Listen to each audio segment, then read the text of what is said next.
किती घोर तपस्याती देहाचे वारुळ झाले बुद्ध गया अजंठाही साक्षात वेरूळ आले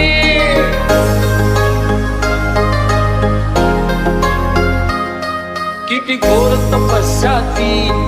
देहाचे वारुळ झाले बुद्ध गया अजंठाही साक्षात वेरूळ आले अष्टगाथा मंगलमय ते पवित्र गौतमाचे पिंपळाच्या